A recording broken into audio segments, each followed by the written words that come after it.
N'admettez rien a priori si vous pouvez le vérifier, disait l'écrivain Rudyard Kipling. Cet agent immobilier aurait été bien inspiré d'avoir cette citation à l'esprit. Je vous raconte cette semaine l'histoire de Monsieur et Madame A qui ont acquis en 2008 un bien immobilier en Viager.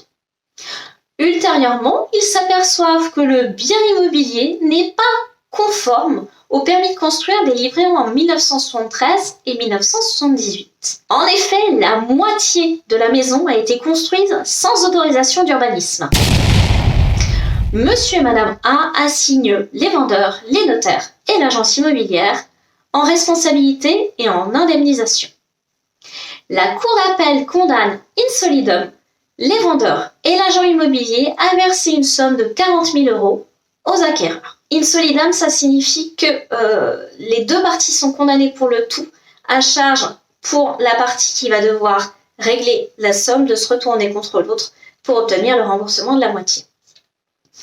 L'agent immobilier forme un pourvoi fondé sur deux éléments.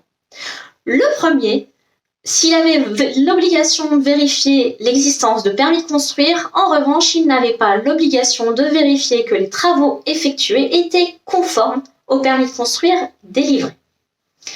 Deuxième argument, le préjudice subi n'était pas certain dès lors que les acheteurs n'invoquaient ni un projet d'extension, ni un sinistre interdisant une reconstruction à l'identique, ni une revente avec une moins-value certaine.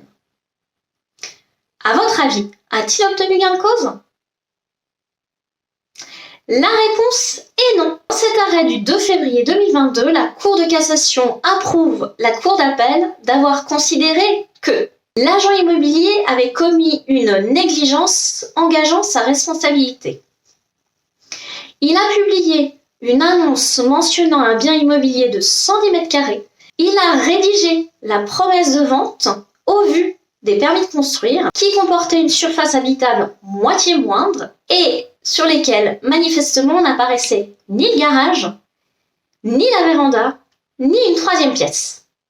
Si les acquéreurs avaient eu connaissance de l'existence de ces vices, ils n'auraient pas acquis ou auraient peut-être acquis à un prix moindre.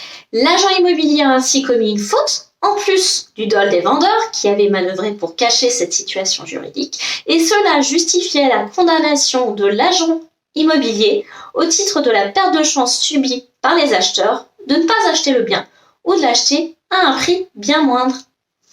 Si cette vidéo vous a plu, vous pouvez la commenter ou la liker, ça me fera très plaisir.